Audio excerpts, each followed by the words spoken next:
¿Usted los hace ingresar, profe, de los alumnos o los hace ingresar acá? Ya lo hago yo. Bien, profe. Cualquier cosa estamos al teléfono, entonces. Está, gracias, Mariano. Hasta luego. Chao, chao.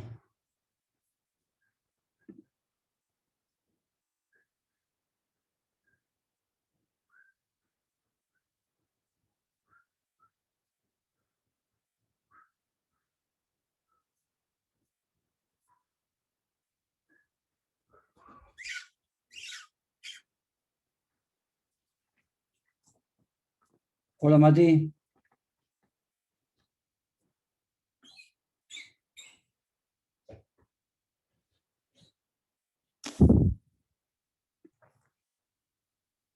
Recording in progress. Este, Cuéntenme un poquito antes de empezar. Hoy vamos a ver, bueno, seguimos los efectos de la quiebra. Como ven, los efectos de la quiebra son tortuosos. Una, dos, tres, cuatro bolillas. Se lleva de los 297 artículos, se debe llevar 160 por ahí, 170 artículos, toda esta parte de efecto de la quiebra. Y hoy vamos a ver la unidad 14, que es ineficacia falencial, punto 1, que más que nada el periodo de sospecha, y actos ineficaces, tanto de pleno derecho como por conocimiento de la cesación de pago. Comienzo directamente, creo, le iba a habilitar alguna preguntita. En todo caso, ahora les habilito alguna pregunta si quieren, pero comienzo con lo siguiente. A ver, yo como les hice caso a ustedes, me estoy apoyando en esta filmina que estoy haciendo, que ya me embalé con la filmina, o no sé cómo se llama esto, y le voy a meter con toda la quiebra ya directamente. Incluso hoy estuve viendo un poco, bueno, además de las etapas, que estaría bueno si le podemos encontrar alguna otra forma más estética, más presentable, y de ahí es como que un nuevo orden, digamos, en la exposición, porque nosotros tenemos que, una vez que nos dictan la quiebra, bueno, las cuatro etapas estas famosas, determinación del pasivo, liquidación, distribución, conclusión de la quiebra. Entonces, primero, apenas nos abran la quiebra, se abre la quiebra, hay que, hay que saber quiénes son los acreedores. Por eso es que nos detuvimos cuando vimos cuáles eran las distintas vías para acceder a la quiebra, nos detuvimos en no solo quién es el síndico, y hoy la vez tiene alguna importancia, no sé si saldrá el tema o no, para ver quién es el síndico y, o sea, si es el mismo síndico, si se designa una nueva sindicatura, de acuerdo a los distintos tipos de quiebra, y concomitantemente con eso, ver cómo se determina el pasivo. Porque acá la gran distinción que hay que hacer es la siguiente. En las quiebras que son directas o quiebras dependientes, ahí no hay ningún problema con la determinación del pasivo. No hay ningún problema porque se tiene que abrir sí o sí un periodo informativo. El tema es en las quiebras indirectas. Escuché esta clasificación porque yo no la tenía tan en claro antes. En las quiebras indirectas, que no son ni por incumplimiento ni por nulidad, ni por incumplimiento ni por nulidad, no se abre en principio un periodo informativo. O sea, se abre solamente un periodo informativo en las quiebras indirectas que surgen como consecuencia de la nulidad del concordato o como consecuencia de un incumplimiento. Más allá de lo que dijo Graciabile, de que él cada vez que tiene quiebra indirecta mete misma sindicatura, y no sé si dijo también que abre un periodo informativo, que yo, pero es habitual que cuando las quiebras tienen determinada envergadura se abre un nuevo periodo informativo. Y esto tiene que ver, porque miren, hay un fenómeno que para mí está mal, o sea, yo no lo interpreto así, pero después de leer varias veces la ley, me parece que es así nomás. Cuando son quiebras indirectas, que no sean ni por incumplimiento, ni por nulidad, no se hace un nuevo informe general. No se hace un nuevo informe general. Solamente se hace un nuevo informe general cuando se da la quiebra indirecta, se hace un nuevo informe general cuando se da una quiebra indirecta por el resto de los casos. No, cuando es nulidad o cuando es incumplimiento, porque se supone que hay ahí un volumen, ¿no es cierto?, de trabajo, de cuestiones que ocurrieron post apertura del concurso preventivo. ¿Por qué tiene relevancia esto? Porque, primero, porque me marca una serie de plazos para la extensión de la quiebra. Que ustedes, si se fijan, hay un plazo de extensión de la quiebra que se cuenta a partir del informe general, etcétera, etcétera. O sea que hay que ver si el informe general se hizo en el concurso preventivo o si es el informe general que estamos hablando de la quiebra. Pero a los efectos de la bolilla de hoy, es importante porque el periodo de sospecha, que no está claro en la ley, está muy confuso, recontra, remil confuso, cómo se determina el periodo de sospecha, se cuenta que se puede cuestionar o abrir una incidencia, un contradictorio a los 30 días de dictado del informe general. Luego, si no hay informe general, como es en el caso de las quiebras indirectas que ocurren por cualquiera de las situaciones previstas en el 77, inciso 1, que no sean nulidad o incumplimiento, en ese caso no tenemos informe general en la quiebra, teóricamente. No es un tema que yo lo haya visto demasiado debatido. Para mí, siempre debería haber un informe general en una quiebra. Siempre, venga por donde venga la quiebra, siempre debería haber un informe general porque cambia totalmente la óptica. Y sobre todo, porque esto nos va a permitir determinar el estado de cesación de pagos, que lo va a determinar el 39, inciso 8, creo que es. Y a partir de ahí nos surgen los 30 días que me da el 115, 117 para discutir la fecha de cesación de pago. Bueno, es un punto aparte para que ustedes creo que va a salir ahora durante el desarrollo de la clase. Pero ahora, volvamos a esto. Permítanme, a ver, no sé si va a salir como yo quiero, pero mirá. Volvamos acá. Habíamos dicho que la apertura de la quiebra es como el nudo, hay un nudo ahí donde el deudor de algún modo lo pelea la cuestión como gato panza arriba. Y también habíamos dicho, con colaboración de alguna de nuestras compañeras, yo digo Bouit, sé que hay, creo que es Corbalán Bouit, porque Bouit, yo conozco al flaco Bouit, qué sé yo, me suena eso decir, te menciono así por el apellido de tu mamá. Pero como decía Bouit, Corbalán Bouit, el deudor cuando llega a una situación de quiebra, no llega de un día para otro. Eso no es como decía ella. Lo que ella decía era, cuando vos ya ves que estás en cesación de pago y bueno, empezás a realizar actos que implican un desprendimiento, ¿no es cierto?, de los bienes importantes, por lo menos, que componen el patrimonio. Entonces, a mí se me ocurre pensar esto. La quiebra es una desgracia. Estamos de acuerdo todos ahí. También estamos de acuerdo, no sé si estamos de acuerdo o no, pero por lo menos yo pienso así, es lo que dije el otro día en la clase, que en la quiebra lo que se intenta es distribuir el resultado de los bienes que componen el activo del patrimonio entre los acreedores concursales. Para lo cual, vos fijate que una vez que tenés abierta la quiebra, o sea que tenés un estado de cesación de pagos, que en principio sería irreversible, ¿no es cierto? Vos tenés una etapa de determinación del pasivo. Te necesitas saber quiénes son los acreedores. ¿A qué efecto? A efecto de la distribución. O sea que si yo tuviera espera, si yo tuviera, ¿no es cierto? Vamos a poner uno en blanco. Si yo tuviera que,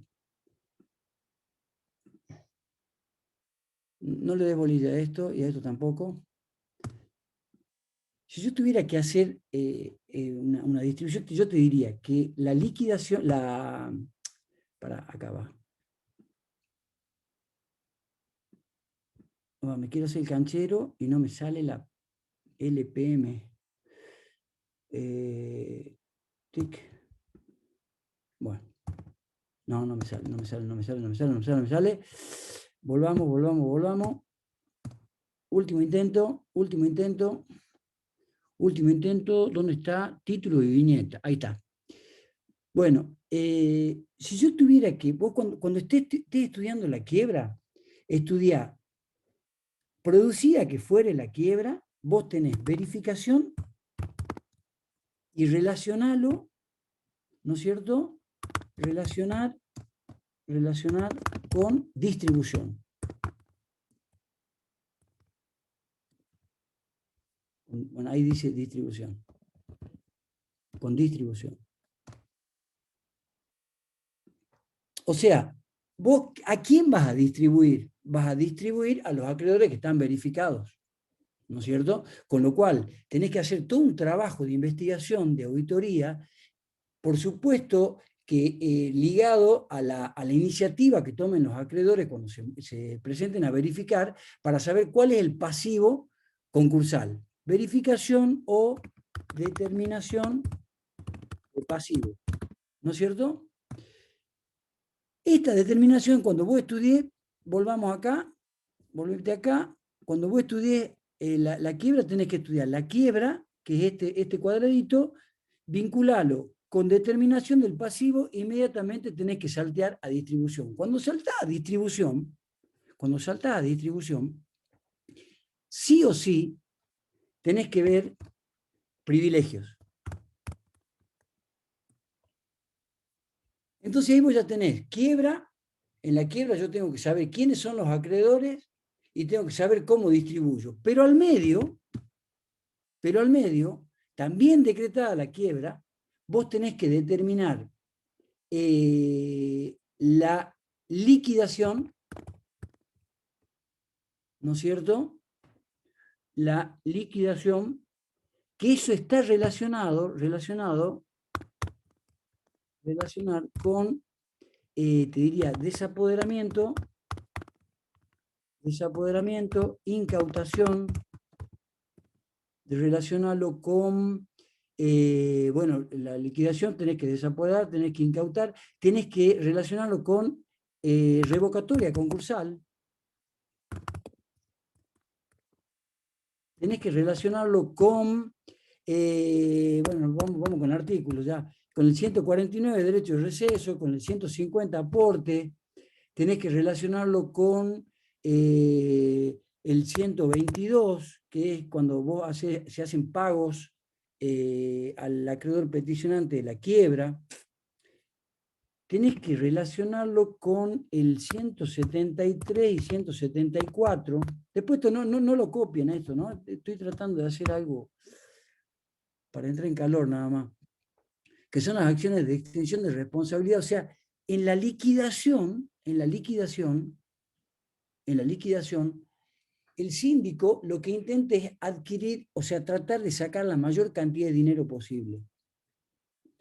Entonces, si yo me pongo a estudiar, si yo soy síndico designado a una quiebra, yo tengo que tener una doble actividad. Tengo que, para hacer una buena tarea de verificación de créditos, tengo que tener muy en claro todo lo que es el régimen de privilegio.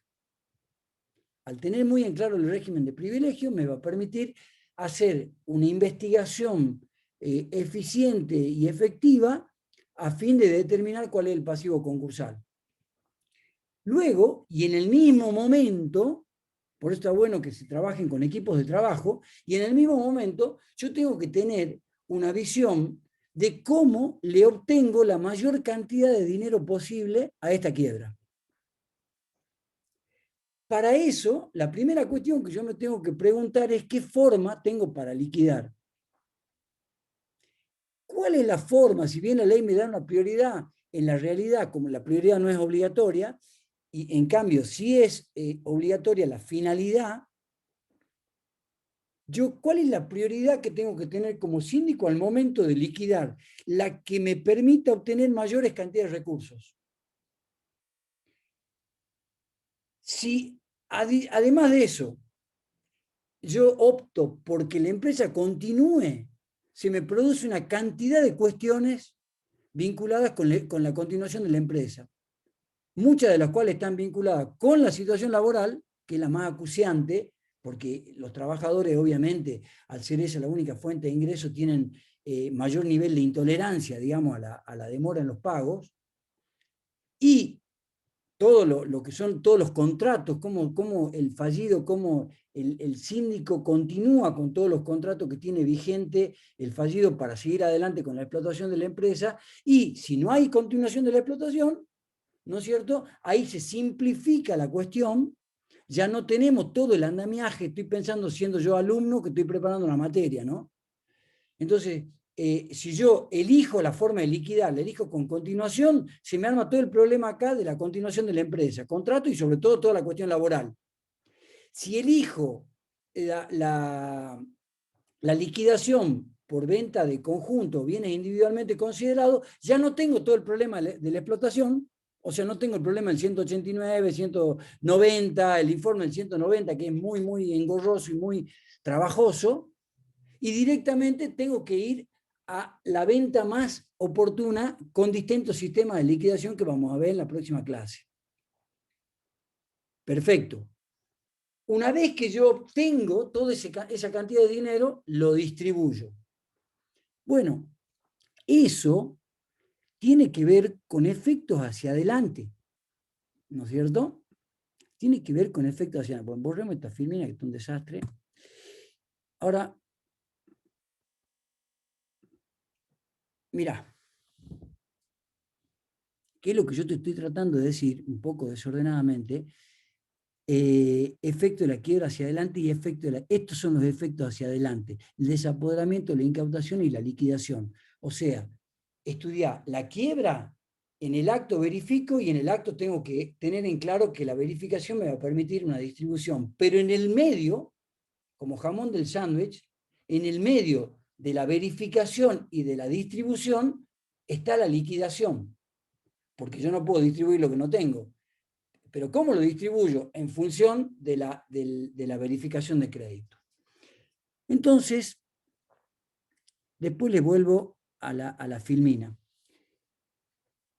Nosotros, digamos, yo lo quisiera volver un poco hacia atrás y decir que la quiebra, el problema de la quiebra es el estado de cesación de pago. ¿Sí?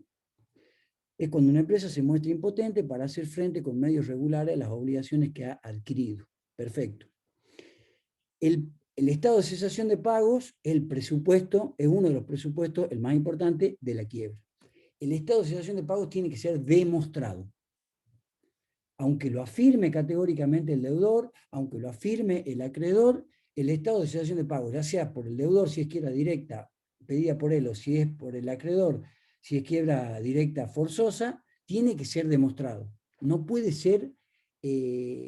esto lo digo tajantemente porque hay mucha gente que está como soslayando, como quitándole importancia al estado de cesación de pago. No, el estado de cesación de pago tiene que ser demostrado porque hay una cuestión de orden público. Yo me meto en la ley de concurso y altero todo el régimen patrimonial porque sí y solo sí hay un estado de cesación de pago. Al haber un estado de cesación de pago de una empresa, aparece el Estado dándole una mano para sanear ese patrimonio. ¿Cómo le da la mano? A través de un proceso de negociación con los acreedores o a través de la liquidación más rápida.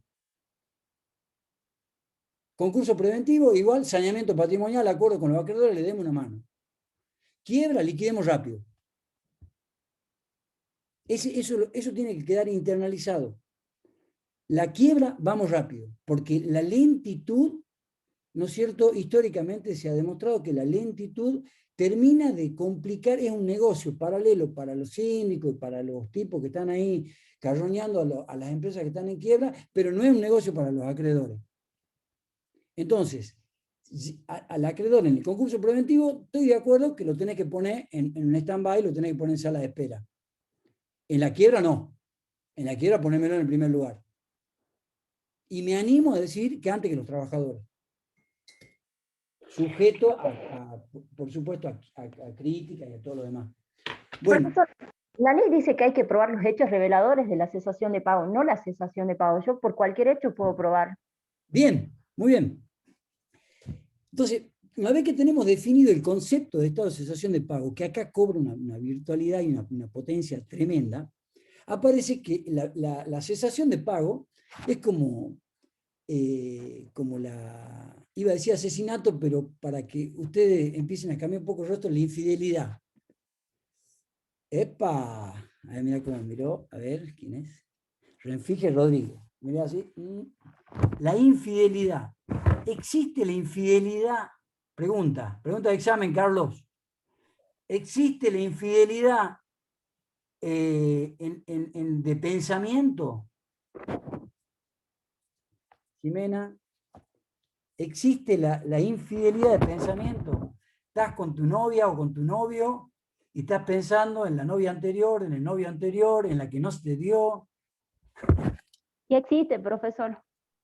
Daniela Romero se ríe, está bien, tiene razón. Sí existe, Viviana, así me gusta. Seamos sinceros. Entonces, pero es irrelevante jurídicamente. Si vos estás de novia o de novio y de repente el tipo o la tipa tiene una maquinita que adivina tus pensamientos, te dice, vos estás pensando en otro. No, pero es irrelevante, jurídicamente irrelevante. O sea, el estado de cesación de pago, si permanece hacia adentro, es irrelevante jurídicamente. ¿Cuándo tiene relevancia el estado de cesación de pago? Cuando se exterioriza. Para que voy a sacar el WhatsApp acá, que hablando de novias. Cuando se exterioriza, ¿no es cierto? Entonces ahí aparece el tema de los hechos reveladores y lo que genera confusión en ciertos autores, en donde minimizan la conceptualización del estado de cesación de pago. Es como minimizar la conceptualización del desapoderamiento. El desapoderamiento es la incautación. No. El desapoderamiento es un concepto. El estado de cesación de pago es un concepto. Se exterioriza a través de hechos reveladores. Gracias, Viviana. Se exterioriza a través de hechos reveladores. Y los hechos reveladores pueden ser la mora, pueden ser la venta a precio vil, puede ser que te hayan metido actos de sujetos a revocación de la acción pauliana, o acciones de simulación, o acciones de fraude, o acciones por lesión, en el cual demuestran que vos estás tendiendo a ocultar eso que nos dijo el consejo que nos dio Corbalán, que hoy no la veo. ¿Dónde estará? Corbalán, ahí está. Hola, Dita, no te había visto.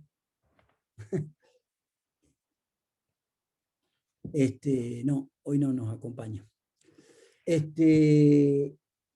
Entonces, bueno, todos estos son hechos, esos hechos reveladores tienen que ser demostrados. Para un lado o para el otro. Eso te va a servir, ¿no es cierto? Tiene que ser demostrado de alguna manera. Ahora, dicha esta, no sé si sacha introducción, que hay un estado de cesación de pago, hay hechos reveladores del estado de cesación de pago y hay una exteriorización de esos hechos que no solamente se exteriorizan, además tienen que ser confirmados con los medios probatorios que establece el sistema judicial. Prueba documental.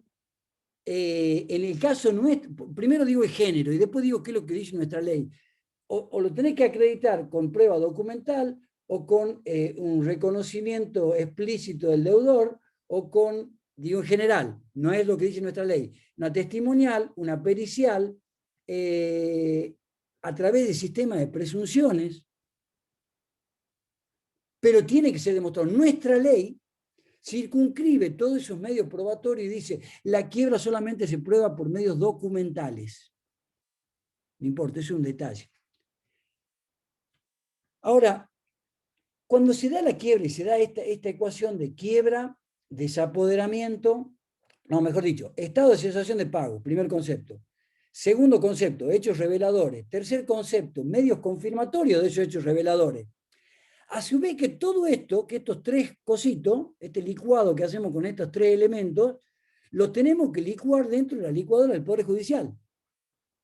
La licuadora del Poder Judicial. Todos estos tres elementos tienen que estar metidos dentro del Poder Judicial. Una vez que se mete dentro del Poder Judicial y el juez advierte que hay una situación de quiebra, que se cumplen con todos los requisitos de la quiebra y que se agotan las instancias impugnaticias, ya sea que le metas una revocatoria con levantamiento sin trámite, con trámite o sin trámite, que le metas una apelación, que le metas una conversión, que agotes todas las vías impugnatorias y quedes con una quiebra. Entonces en la quiebra, y acá empezamos a entrar en materia, en la quiebra vos tenés como efecto, como instituto que está pegadito, el desapoderamiento, la incautación y la liquidación. Quiebra, desapoderamiento, incautación, liquidación. ¿Para qué la liquidación? La finalidad para distribuir, pero para distribuir tenés que tener claro quiénes son los acreedores. Listo, ya entendimos lo que es el íter de la quiebra, que es el primer cuadrito que tenemos en la filmina. Hasta ahí es una actividad. Y es la actividad que venimos desarrollando hasta este momento. Ahora, ocurre que el fallido, un tiempo antes, ya comenzó a visualizar esta situación, esta cuestión de la cesación de pagos, y como ya tenemos en claro que el concepto de estado de cesación de pagos no está vinculado necesariamente al incumplimiento de una obligación, sino que hace a un estado general y permanente del patrimonio, tenés que tener claro el concepto. Entonces, la quiebra, el sistema legal, inventó una retroacción de la quiebra. Inventó un instituto que, paren. Acá nadie te estaba controlando durante todo este periodo que vos venías mal. No sé si en estado de cesación de pago, con dificultades económicas o dificultades financieras. Pero vos venías mal. Entonces, yo voy a sospechar, porque lo que se le ocurrió a Corbalán se nos ocurre a todos, en definitiva, voy a sospechar que podés haber realizado actos que rompan con el 242 del Código Civil. Con el 242 del Código Civil. Que rompan, sí, con el 242 del Código Civil, con la garantía común, con aquello de que el patrimonio es la prenda común de los acreedores. Cuando vos empezás a analizar los efectos retroactivos de la quiebra, pero antes de, bueno, no importa, completo la frase. Cuando vos empezás a analizar los efectos retroactivos de la quiebra, lo que estás haciendo es mantener incólume el patrimonio del deudor. No hacia adelante, como dije al comienzo. Perfecto. Quiebra, desapoderamiento, incautación, liquidación. Ya tengo la verificación, distribuyo. Perfecto. Ese es un camino. El camino hacia adelante, el camino que sí o sí vas a transitar en cualquier quiebra. Para eso necesitamos un contador, y no sé si para tanto, capaz que con un abogado te alcanza. ¿Para qué necesitamos un contador? Necesitamos un contador para ver lo que el juez no ve, que es abogado. Y una de las cosas que el juez no ve es qué es lo que ocurre hacia atrás. Porque mira, yo te digo una cosa, esto es una digresión que hago, ¿no? Si yo te hago una pregunta, Fede, te hago una pregunta, o Ramírez Samantha, te hago una pregunta para ponerte en caja. ¿Cuál es el derecho? Elegime solo un derecho, no me contesten todavía, no piensen, no, yo lo elijo a cualquiera que me conteste. Elegime un derecho que sea la piedra angular de nuestro sistema jurídico. Pensalo. Bueno, dale, Cristian. Constitucional. Constitucional. Está bien, pero derecho constitucional hay mucho. Nombrame un derecho, Sofía. Ya. Nombrame un derecho. ¿Qué se te ocurre? Sentido común. ¿Derecho privado puede ser? de la libertad, dice alguien por ahí por chat. Derecho a la Coincidiría- propiedad. ¿Quién dice eso? Luciano Aguilar. Hermano, el derecho de propiedad es la madre de todos los derechos. Yo sé que esto me van a criticar los constitucionalistas, los derechos públicos. Vos lee el Código Civil y Comercial de la Nación, y hasta las cuestiones, estoy exagerando, Adita capaz que está, no la quiero ni mirar porque capaz que está agarrando los pelos. Ahora, vos lees el Código Civil y Comercial de la Nación y es el derecho real de propiedad 100%, 90%. Los conflictos que tenemos y que llevamos al estrado judiciales son por plata.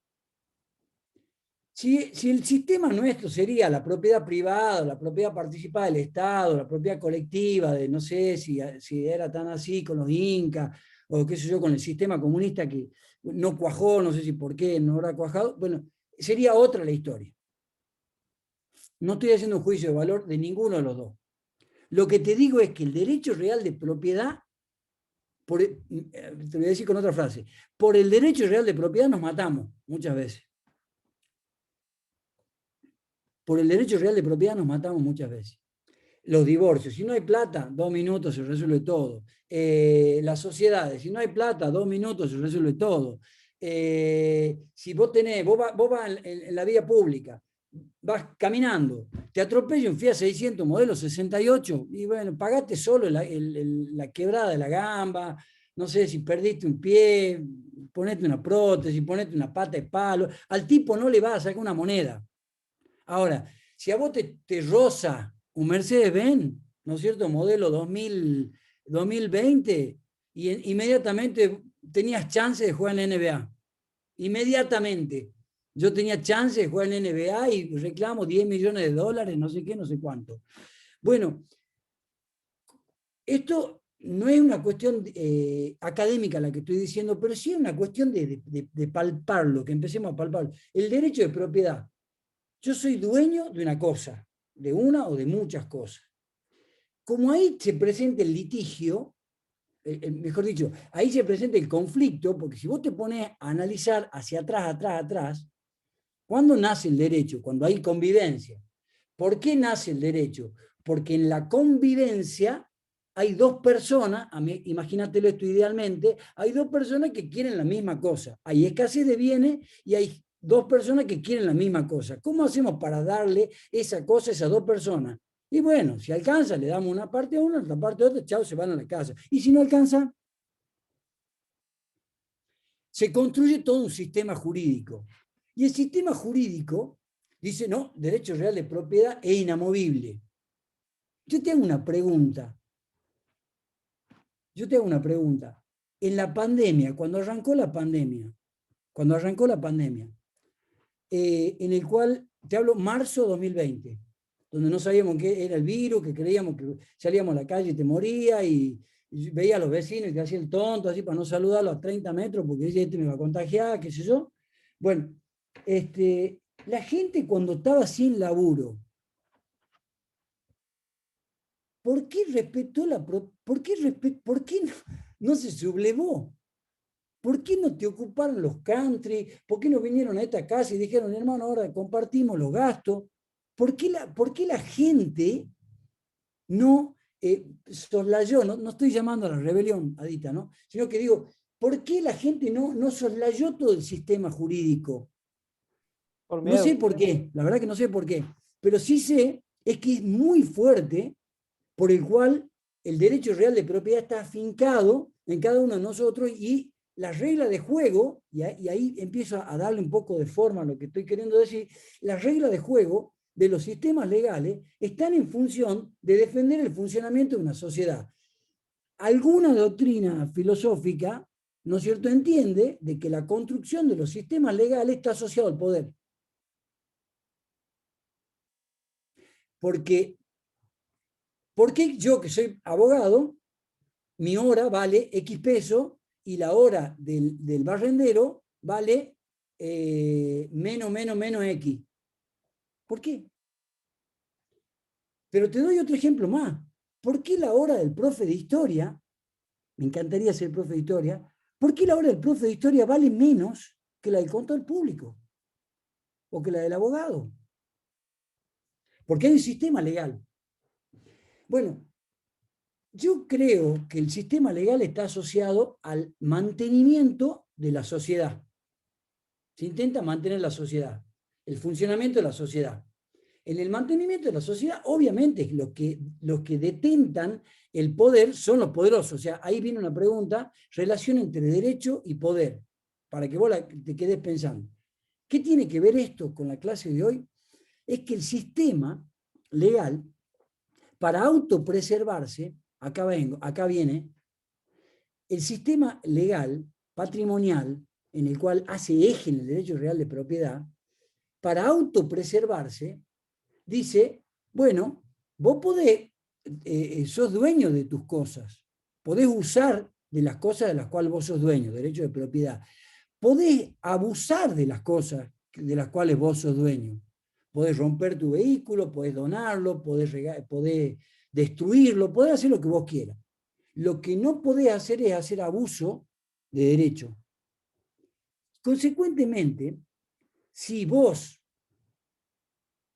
que tenés tu patrimonio en la garantía de tus acreedores, empezás a realizar acciones que son fraudulentas a aquellos acreedores que han creído al momento de contratar con vos que tu patrimonio era X y empezás a desparramar tu patrimonio, el derecho, para autopreservarse, inventa sistemas o acciones tendientes a una reconstrucción del patrimonio, tendientes a revertir la defraudación. Así el derecho privado tiene inventado el sistema legal en el cual se busca defender la propiedad privada, lo que tiene acciones que son acciones de simulación, acciones de lesión y acciones de fraude. Bueno, en derecho privado esto funciona muy mal, porque es muy difícil probar el fraude. Volvemos al tema, a través de la pregunta de Viviana, hay que demostrar, se tiene que exteriorizar, pero además hay que demostrarlo. No sé si estoy siendo muy claro con esta idea de que no solamente está el fenómeno, sino que en todos los procesos judiciales hay que demostrar los hechos sobre los cuales se funda un derecho. Volviendo. En derecho privado, el Código Civil y Comercial de la Nación te da una serie de acciones tendientes a recomponer ese patrimonio porque vos fraudulentamente te sacaste de encima bienes que formaban tu patrimonio. En el derecho concursal se da lo que se llama toda esta vuelta, demasiado larga, a mi gusto, toda esta vuelta para decir que en el derecho concursal los efectos de la quiebra son hacia adelante, desapoderamiento, incautación, liquidación para distribución, pero también hacia atrás. Es una forma de autopreservar el sistema para que los deudores devuelvan junto con los cómplices el activo o los activos que han salido fraudulentamente del pasivo concursal. A ver, nos ordenemos un poco. Lo que te quise decir más o menos, un poco desordenado, un poco largo, es esto que después por ahí le agregamos algo. En ineficacia falenciaria un poco más. O sea, hay una construcción de un sistema legal patrimonial. Nosotros estamos girando respecto de eso. Sacá esto que yo dije, no académicamente, de que la madre de todos los derechos es el derecho patrimonial. Sácalo, el derecho de propiedad, sácalo.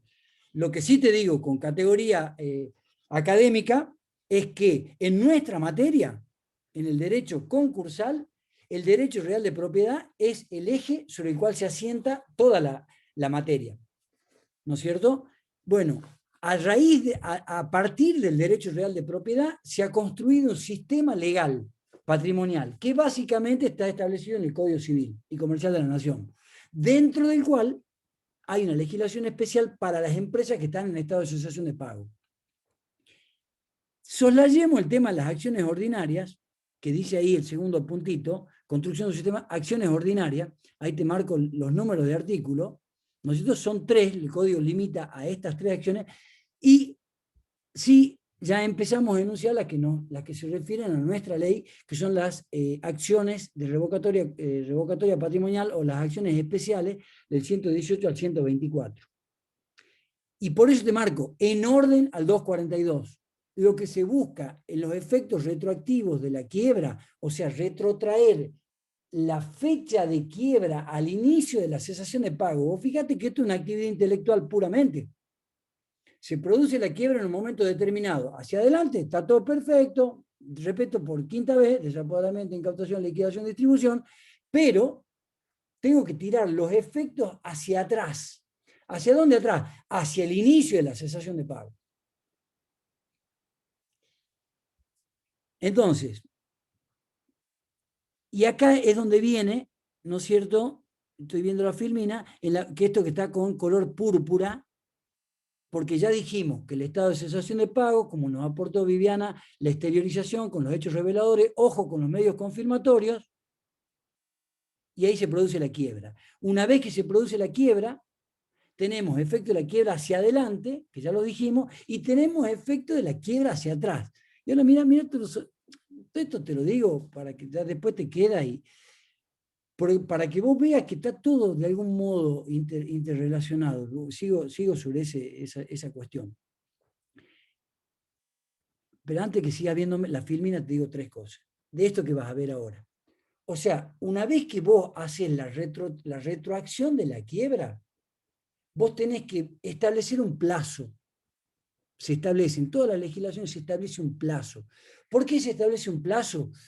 Porque hay un principio que se llama de seguridad jurídica, principio que es tedioso, que es antipático, que hay veces nos subleva, pero es decir, no podemos tener discusiones judiciales abiertas toda la vida. Y así el sistema legal no solamente te da la acción para que el acreedor lo obligue al deudor a pagarle la deuda, no solamente le da al acreedor a que lo obligue al deudor que en connivencia con un tercero realizaron un acto que el tercero devuelve el bien al deudor para que el acreedor se cobre, las acciones ordinarias que le marqué hace un rato de simulación o de fraude, sino que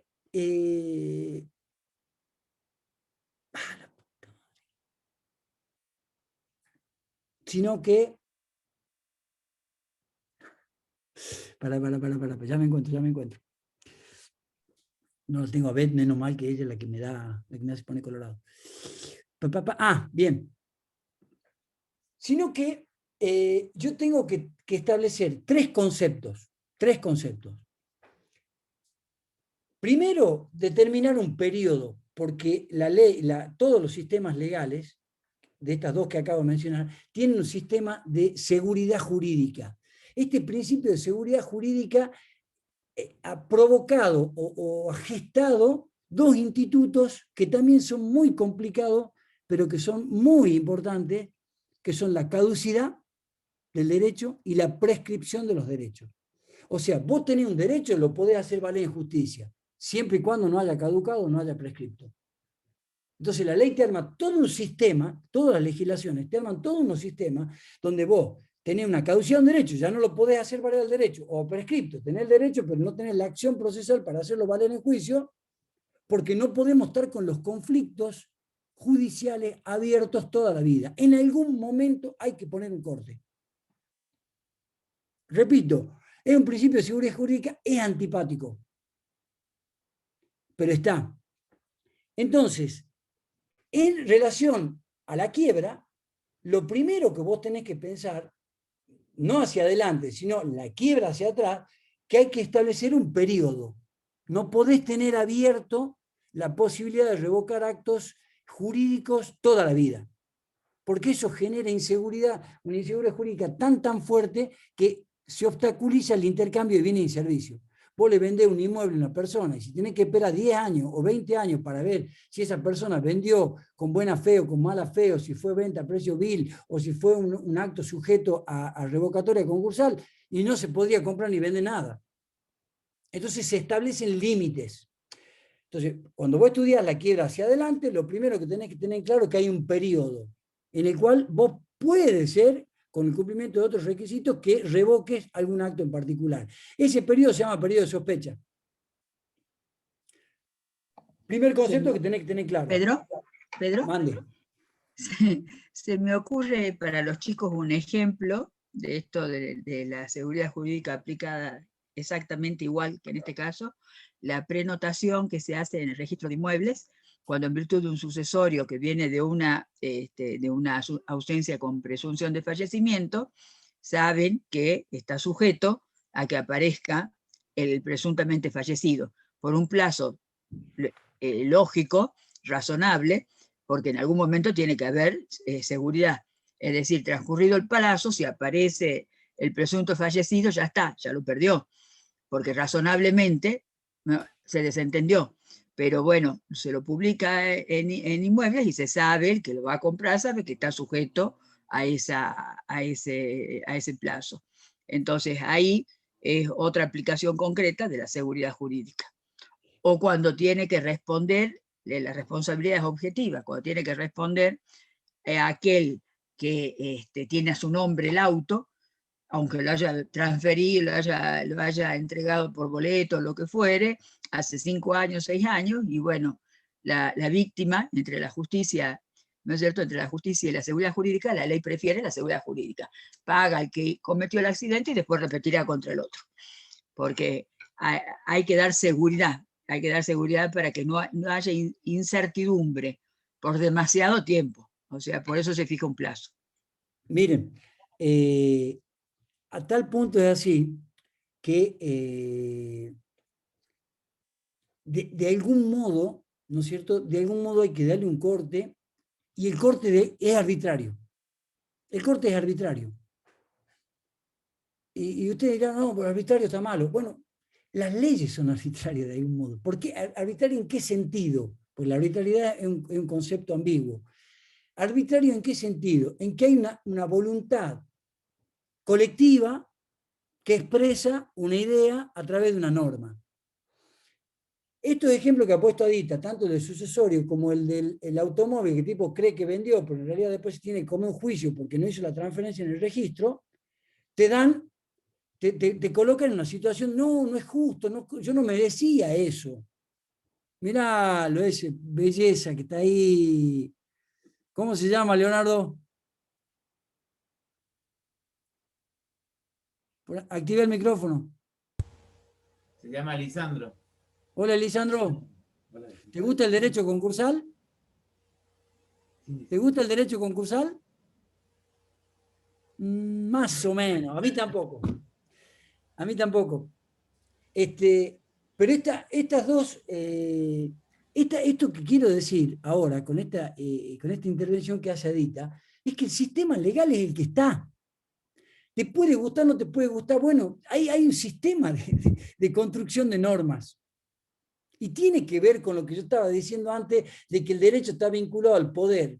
Porque si el derecho está vinculado al poder, es decir, a los sujetos que tienen mayor incidencia en los legisladores, que son los que hacen las normas, mucho peor todavía sería que esos sujetos que detentan el poder de interpretar las normas, que son los jueces, no tengan un límite en lo que es la propia ley. No sé si se entiende esto que digo, pero la ley es la ley. ¿Te puede gustar o no te puede gustar? Y bueno, pero si vos no estás de acuerdo, aunque por sobre pretexto de la seguridad jurídica, el tipo que vendió la finca al nieto, o que metió, escucha esta, que metió la finca en un fideicomiso hace 10 años atrás, y estiró el inicio de la cesación de pago, los hechos reveladores los acomodó para que ocurran 10 años después, y ese bien que salió del patrimonio vía fideicomiso, que es la finca donde tiene toda la producción de ganadera o lo que sea, vos no la podés retrotraer y te parezca mal. Bueno, seguridad jurídica. No me gusta la seguridad jurídica, sí, es antipática. Lo mismo pasa con todos los otros institutos de la ley, son normas jurídicas, que si la norma jurídica es clara en su intento de controlar una conducta humana, el intérprete que es juez la debiera aplicar para que eso le dé mayor transparencia al administrado, al hombre de a pie, al que no tiene incidencia en la toma de decisiones. Volviendo, esto último es casi bajada de línea, pero volviendo, una vez que vos tenés la quiebra, si la pensás hacia adelante, tenés que determinar un plazo. Y ese plazo es por una cuestión de seguridad jurídica. Y la ley de concurso de quiebra argentina dice que el periodo de sospecha es un plazo, es lapso de tiempo que se produce entre el inicio de la cesación de pago. Fíjate si no es importante que tengamos en claro que estamos asumiendo la teoría amplia y no la intermedia, como algunos autores sostienen, entre el inicio de la cesación de pago y la quiebra. Sea de un mes, 2 meses, 6 meses, 1 año, 2 años, 3 años, 5 años, no me importa. El periodo de sospecha es desde el inicio de la cesación de pago hasta la sentencia de quiebra. En ese periodo pueden ocurrir cosas que la sindicatura, que es el órgano que tiene esa función justamente de recomponer el patrimonio, porque toda esta bolilla está vinculada con el 242, con el derecho real de propiedad, 18, 19 de la Constitución Nacional y con el 242 del Código Civil. Entonces, si tiene que recomponer, ¿no es cierto?, lo puede hacer en un determinado plazo, en un determinado lapso. Una vez que tienen claro ese lapso, te aparece un segundo concepto, que es un acto sujeto a revocatoria.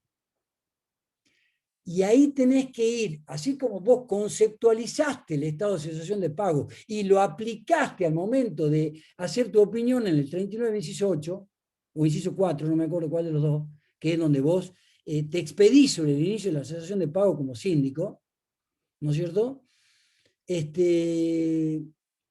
También tenés que tener en claro, o sea, el concepto estado de cesación de pago. Lo aplicás en el 39.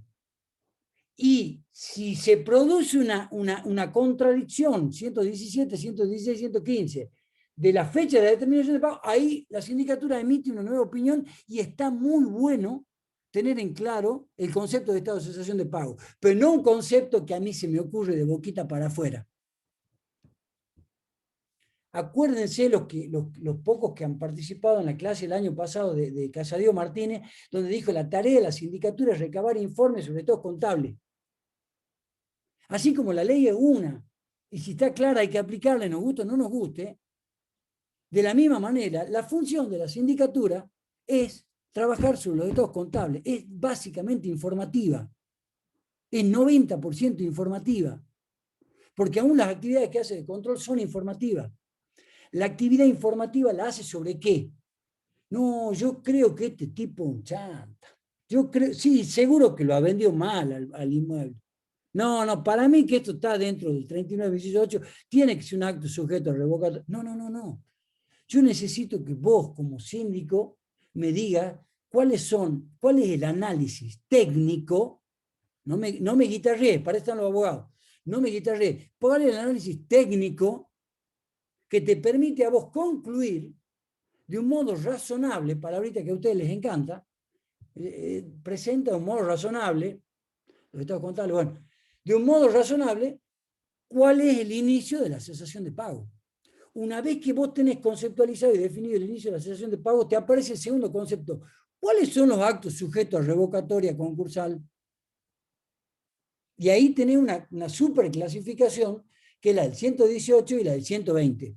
119 y 120, agruparlos. El 118, actos ineficaces de pleno derecho.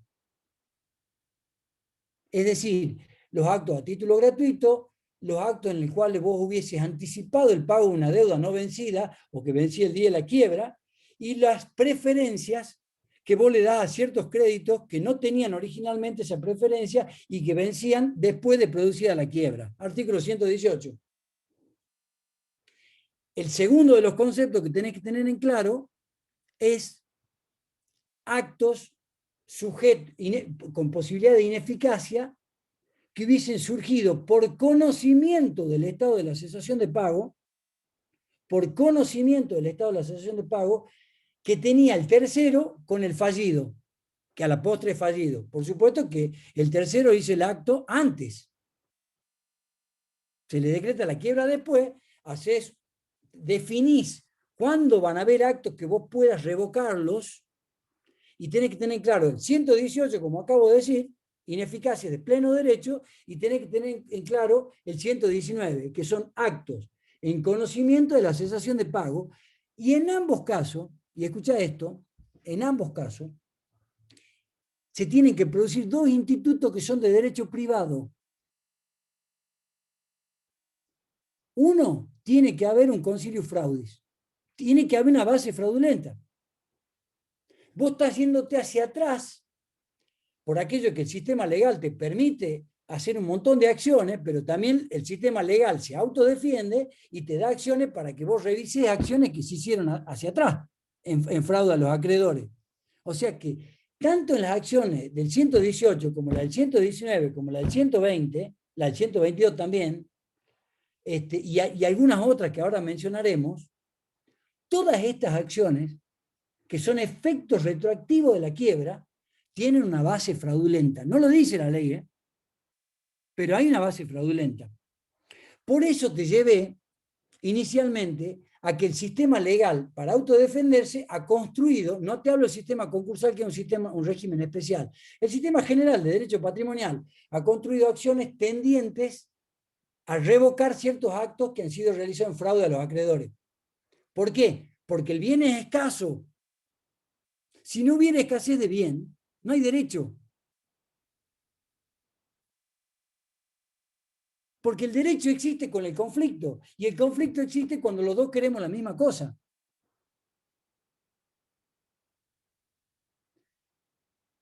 Pero hay otra cosa más, cuando los dos queremos la misma cosa, y esa cosa no alcanza para los dos. Porque si los dos queremos agua y vivimos al costo del río, jamás en la vida nos vamos a pelear por el agua. No hubiera un régimen de administración de agua. ¿Dónde el régimen de administración de agua cuenta? Y andate a los valles calchaquíes. Se matan por el agua. Literal, se matan por el agua. Porque el bien es escaso. En este caso lo mismo. Entonces, cuando vos ya definiste, ya conceptualizaste el periodo de sospecha, para conceptualizar el periodo de sospecha, tenés que tener muy en claro el estado de cesación de pago. Mirá cómo todo está vinculado. Una vez que tenés claro el concepto, el instituto, del periodo de sospecha, tenés que determinar cuáles son los actos que son susceptibles de ser revocados. Y una vez que tenés definido estos dos institutos, tenés que entender qué acciones legales te da el sistema. Y ahí recién te va al 119 y al 120. El 119 te dice, si vos sos síndico y advertís desde el informe general de que hay actos que son susceptibles de ser revocados, que están dentro del periodo de sospecha, y si no está dentro del periodo de sospecha, ¿lo podemos meter igual, aunque sea grosero? No. Solamente los actos que están dentro del periodo de sospecha. Con el agravante, principio de seguridad jurídica, con el agravante que la ley te dice, yo estoy de acuerdo con que es irritante que los deudores se desprendan de activos que en definitiva conforman el patrimonio con el cual son garantizan las obligaciones con sus acreedores. Estoy de acuerdo. Pero como no puedo dejar la discusión abierta toda la vida, te lo limito a un periodo de sospecha, pero además lo limito a 2 años. Las acciones de revocatoria concursal del 119 y 120 están limitadas a 2 años desde la fecha de la sentencia de quiebra. Vos tenés la fecha de sentencia de quiebra, solamente si el periodo de sospecha es mayor a 2 años, vos podés interponer acciones de revocatoria concursal solamente 2 años hacia atrás de la sentencia de quiebra. Entonces viene el tipo y dice, mete un concurso preventivo, contar la quiebra la tengo dentro de 2 años y todos los actos que yo me quiero, que nadie me los controle, ya están dentro del concurso preventivo. No. Si vos presentás un concurso preventivo, el lapso de 2 años te cuenta a partir de la presentación de la demanda de concurso preventivo. Aunque demore lo que demore en la quiebra, los 2 años se cuentan, no 2 años desde la quiebra hacia atrás, sino se cuentan 2 años desde la presentación de la demanda en concurso preventivo, con lo cual pueden ser 3, 4 años, 5 años. Independientemente de esta cuestión, que creo que la van a entender cuando lean el tema, lo que quiero significar es que vos tenés que entender el periodo de sospecha. Para entender el periodo de sospecha tenés que entender la cesación de pago. Luego tenés que entender cuándo hay actos susceptibles de ser revocados, cuándo se da la situación. Son actos restringidos, de interpretación restringida. Y si la base es el fraude, no podés hacer una interpretación amplia. Tenés que circunscribirte puntualmente, ¿no es cierto?, a lo que está descrito en la ley. Y el segundo elemento que te prevé para que vos entiendas estos dos institutos, además del fraude, el perjuicio. En derecho, si no hay perjuicio, no hay acción. Nosotros tenemos una frasecita que es el interés es la medida de la acción. El interés es la medida de la acción. O sea, vos tenés acción procesal, dentro de una interpretación de la rama de los procesalistas, vos tenés acción procesal, sí y solo sí, cuando tenés un perjuicio para reclamar, cuando tenés un interés propio. No, porque yo creo que a mi vecino pobre lo han embaucado, no importa, el problema es el vecino. Vos tenés que demostrar tu interés. Entonces, el basamento para entender las acciones revocatorias concursales, la descripción de cuándo un acto puede ser susceptible de ser revocado, lo tenés en la ley. Perfecto, ahí no hay duda, la ley la entendés. El aporte que te hacemos es, ojo, porque tiene que haber un sustrato de fraude y de perjuicio. Por eso nuestra ley concursal dice, el tercero se libera demostrando que no hubo perjuicio. Si puede haber un acto mal hecho, puede haber habido un acto con conocimiento de la cesación de pago que se realizó dentro del periodo de sospecha, dentro de los 2 años que te prevé la ley, pero no generó perjuicio. Cada vez que vos te preguntes, te acordate de los medios confirmatorios, los medios de prueba que le llaman la mayoría. Es muy difícil probar hechos en derecho. Bueno, primer instituto, el periodo de sospecha. Segundo instituto, el tema de cuándo hay un acto que puede ser susceptible de ser revocado. Y el tercer instituto, y con esto te debería cerrar la bolilla esta, el tercer instituto es qué acciones procesales vos tenés. Y vos me dirás, profe, pero yo soy contador, no importa, tenés que entender. No te digo que vaya al detalle, pero tenés que entender. Acciones procesales. ¿Qué acciones procesales tenés vos? Si es un acto ineficaz de pleno derecho, la ley es muy confusa y dice que el juez, tomado noticia que fuere del acto ineficaz de pleno derecho, que son los 3 que enuncia el 118, que ya lo mencioné hace un ratito, tomemos el más clásico, una donación, ¿no es cierto?, que hizo el fallido dentro del periodo de sospecha, casualmente le donó la finca más importante a su prima, para no seguir insistiendo con el tema,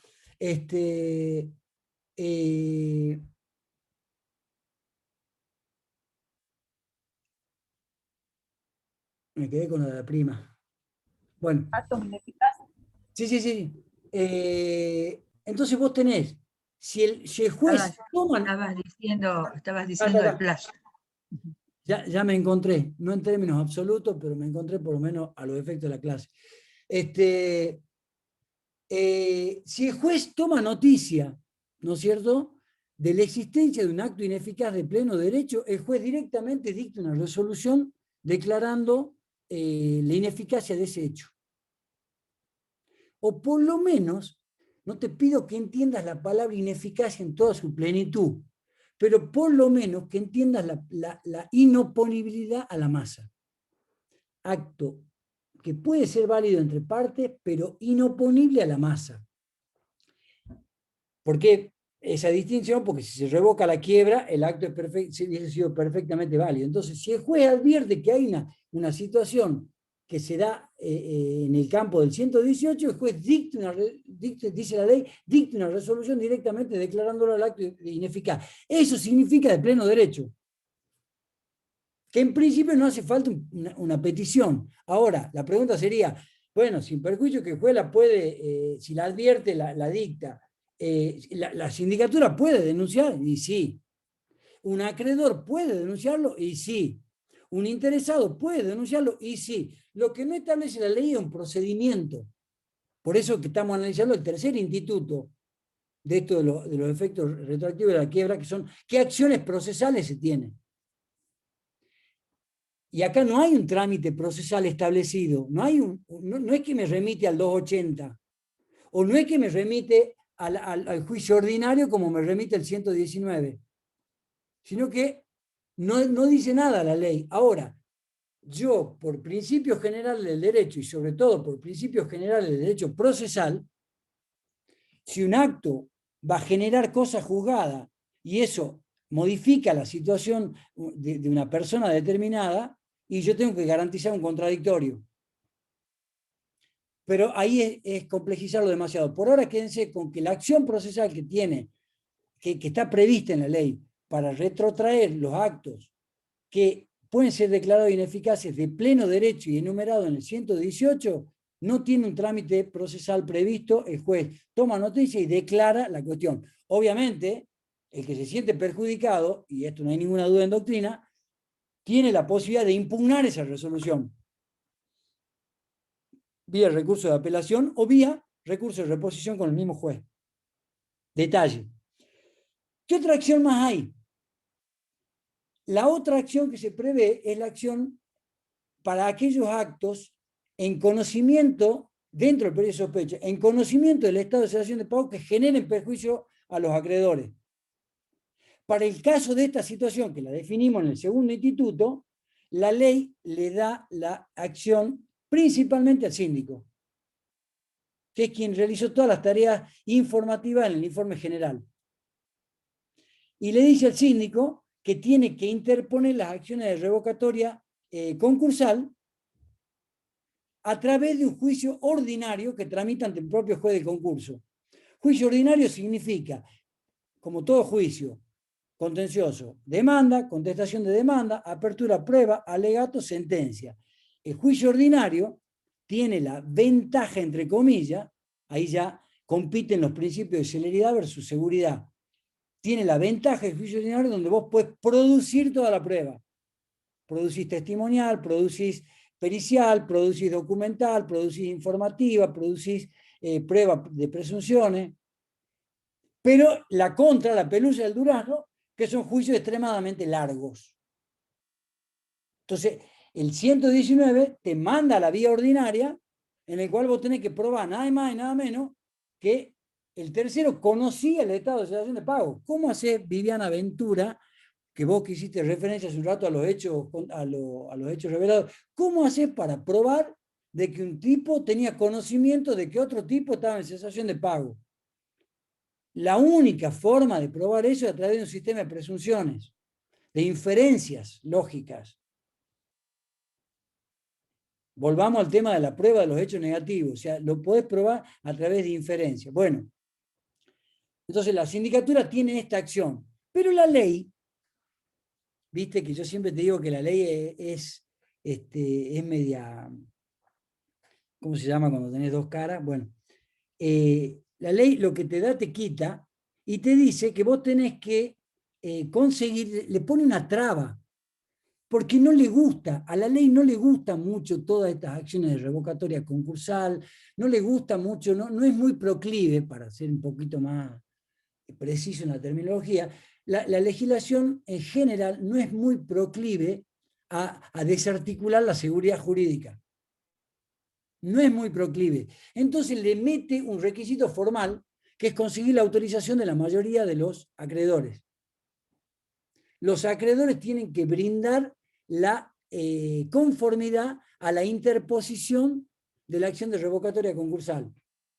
Está bien, porque si pierde el síndico, pagan las costas, y si se pagan las costas del proceso mal iniciado o mal llevado, salen del 240.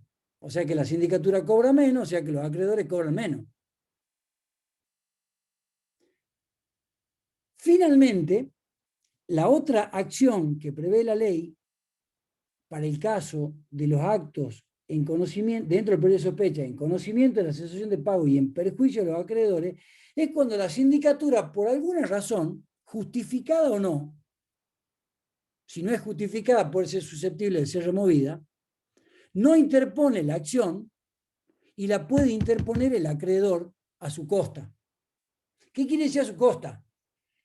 No tiene beneficio de litigar sin gasto, obviamente si pierde paga, y él tiene que soportar todas las costas que indica un proceso. Vos, para que te dé una idea, cuando vos metés un juicio en sede civil, reclamás 10 millones de dólares, si no tenés beneficio de litigar sin gasto, tenés que pagar de arranque el 4%. O sea, litigar cuesta dinero. Si la acción la interpone la sindicatura, no paga nada, ese 4%. La ley le da esa posibilidad. Si la sindicatura por alguna razón no la hace y la encara en un acreedor, le pone dos requisitos. Primero, bancate las costas, o sea, garpa el 4% para la acción. Y además le da un plazo, le dice, bueno, no la podés interponer la acción si no la intimás a la sindicatura y después de operado o de transcurrido 30 días que le intimaste, recién ahí podés interponer vos tu acción. O sea, este es el tercer instituto. ¿Qué vías procesales? En estos últimos casos, 119 y 120, vía ordinaria. Volvamos a la filmina para ver si queda algo. Bueno, todo este lío de acá abajo, lo que está en púrpura, son los tres institutos que quiero que vos desagregues al momento de estudiar. El primero, determinación del periodo de sospecha. Tené en claro eso. El segundo, ¿cómo haces vos para clarificar cuáles son los actos susceptibles de ser revocados? Y ahí te marco todos los artículos. Fíjate la cantidad de artículos que están vinculados a la posibilidad de que haya un acto que sea susceptible de ser revocado. Porque la sindicatura ahí tiene que empezar a traer activo. Tiene que meter activo. ¿Cómo mete activo? Extendiendo la quiebra, vendiendo bien, pero además retrotrayendo los actos que salieron ilegalmente. Por eso te marco el 39, está todo vinculado. El 39, inciso 8, el informe general, 118, 119, el 122, que es una acción autónoma. El 17 también tramita por acá, cuando estás en un concurso preventivo, y yo te pregunto, siempre en los finales preguntamos, bueno, y el concursado realizó un acto prohibido, pues lo realizó igual. O realizó un acto que era con autorización previa, pero lo realizó igual. ¿Cómo hacer para retrotraer? Bueno, a través de esta acción. Por esto lo pongo acá el 17. El 88, inciso 5 y el 109, segundo párrafo, que son cuando hay pago realizado al fallido, luego que se decretó la quiebra. El 149, derecho de receso. El 150, los aportes. 173 y 174 son las acciones de responsabilidad de tercero o acción de responsabilidad de los administradores. Y también pueden haber más, ¿no? Yo encontré esta. Pueden haber más. La del 235, que te lo doy para que lo leas, porque es como un detallecito chiquitito, no vale la pena detenerse. Pero son las que yo encontré. Y luego, el tercer instituto tiene que ver con la inhabilitación y todo eso. Tenés que tener claro el periodo de sospecha, tenés que tener claro el estado de cesación de pago, todo eso. Y luego el tercer instituto son las acciones judiciales, que son las que te acabo de mencionar. Si estás dentro de lo que es la ley de concurso y quiebra, tenés que circunscribirte estos tres artículos. Pero pará, si estás 120, pará, porque la remisión es expresa. Acá está. El mismo 120 infine, te remite, ¿no es cierto?, que la ley está con la redicción anterior, al 961, 972 del Código Civil, que hoy es el 338 a 342. Y yo también te metí la acción de lesión, que es el 332, y la acción de simulación, que es el 333. Esas acciones también las tiene la sindicatura, ya sea porque las inicie de derecho privado o porque las continúe si ya estaban iniciadas con anterioridad y las puede continuar cuando él, por el 110, él es sucesor individual del fallido y puede tener una participación. Bueno, Eso es lo que está. Última filmina, repasando lo dicho, tenés, esto ya es programa puro, esta filmina es el programa puro. Agarran el programa, dice punto 1, ineficacia falencial, que es determinación del periodo de sospecha. Y ahora después te digo una cosita. Y tenés el punto 2 del programa, que tenés actos ineficaces de pleno derecho. Acá la pregunta es, ¿qué es el pleno derecho? Pero como nosotros somos bilingües con Adita, lo decimos en francés, ¿qué es que sé? Este va a hacerme el canchero nada más. Borramos el que es que sé. ¿Qué es en francés? ¿Qué es de pleno derecho? Que no hay contradictorio. Cuando yo te pregunto en el examen, ¿qué significa de pleno derecho? Es como la sentencia de extensión de quiebra del 160. La dicta de pleno derecho. No necesita un pedido de parte. El juez lo dicta, toma noticia del hecho, lo dicta. Las situaciones que están previstas en el 118 son taxativas, no se puede aplicar por analogía. Nos circunscribimos exactamente a lo que está ahí. Y luego las acciones ineficaces por conocimiento de la cesación de pago en esta diferencia que ya hicimos, que es deducida por el síndico y deducida por el acreedor interesado. Con el agregadito efecto del acogimiento. ¿Qué pasa si te hacen lugar si el síndico consigue retrotraer, ingresa el bien como un bien sujeto de desapoderamiento? ¿Qué pasa si pierde? Paga la costa. ¿Quién paga la costa? La masa. ¿Cómo la paga? Con el 240. ¿No es cierto? Ahí te lo dice específicamente el 119. En cambio, si la acción es deducida por el acreedor, tenés que tener una intimación previa a la sindicatura y ahí vamos los efectos.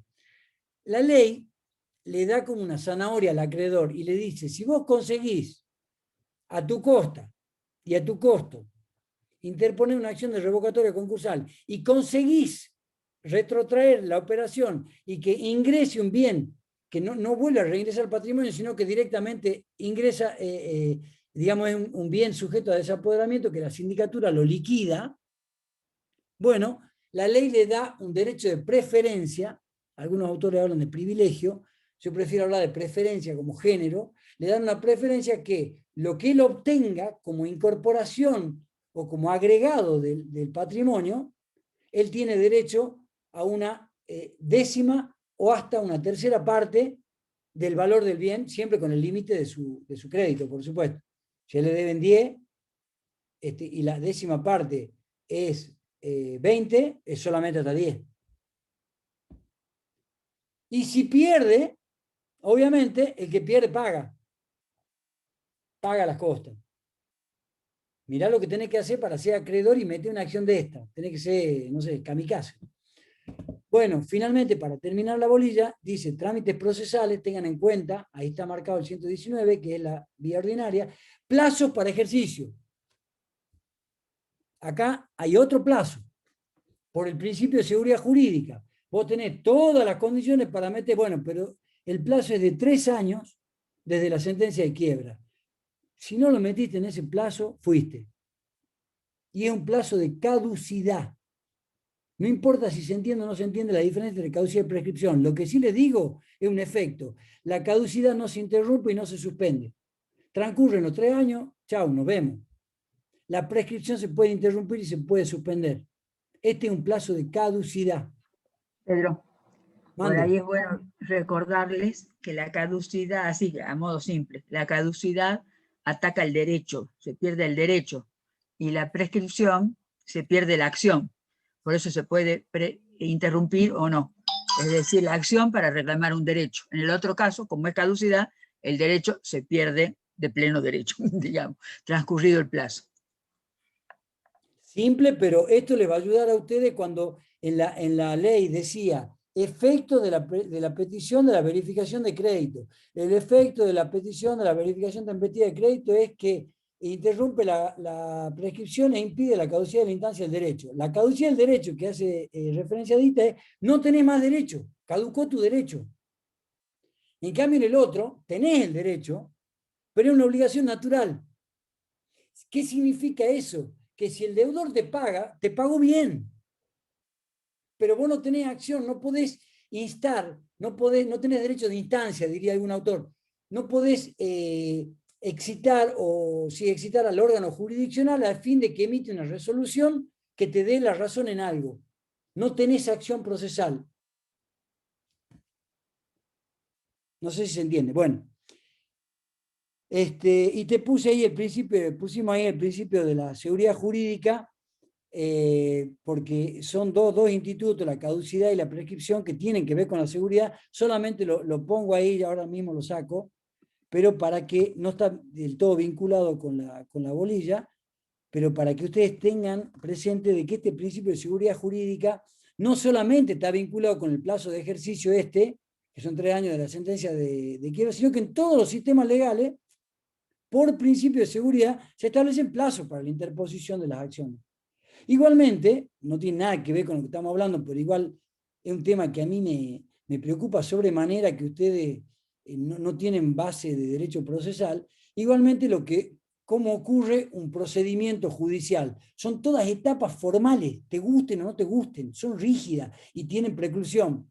O sea que vos no podés meter un acto procesal en una etapa que no está previsto para eso. Cada acto, cada etapa, podés hacer algo. No podés hacerlo cuando vos quieras. Podría haber habido otro sistema. De hecho, antes habían otros sistemas. Pero ahora, el sistema nuestro, y sobre todo el dispositivo, que se apega, desde mi punto de vista, se apega más a lo que es la garantía de la Constitución, tiene que tener etapas muy firmes y funciona el principio de preclusión. Bueno, también funciona como principio de seguridad el tema de la caducidad, de la instancia, del derecho, que son dos institutos distintos, y la prescripción. ¿Qué me cuentan? A ver, haciendo un raconto. Sí, creo que están todos los temas del programa. Acción ineficaz, planteada por el síndico, planteada por el acreedor, requisitos formales, trámite procesal, plazo, efecto de acogimiento. Sí, creo que se dijo todo. Haciendo una síntesis. Vos tenés una quiebra. El sistema prevé que vos sos síndico y que tenés un rol preponderante en la quiebra. Tu función en esta vida, cuando estás en quiebra, es obtener la mayor cantidad de plata posible. ¿Para qué? Para distribuir de la mejor manera a los acreedores. Así como el buen síndico del concurso preventivo es aquel el que me ayuda, el que colabora con la judicatura a determinar el pasivo que se ajuste lo más posible a la realidad económica, el buen síndico en la quiebra es el que no solamente hace esto, o sea, que ayuda a que se verifique, sino que ayuda a obtener mayor cantidad de ingresos posible. ¿Cómo se hace esto? Eligiendo la mejor forma de liquidación, paso 1.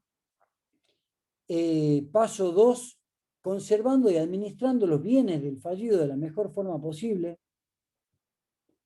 Paso 3, vendiendo lo más rápido posible. Acá el tiempo vale.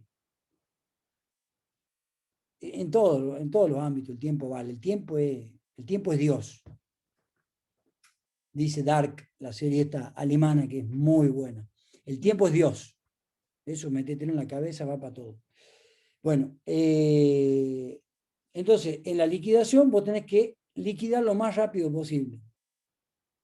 Con esa liquidación vos obtenés dos ventajas desde el punto de vista de tu rol social.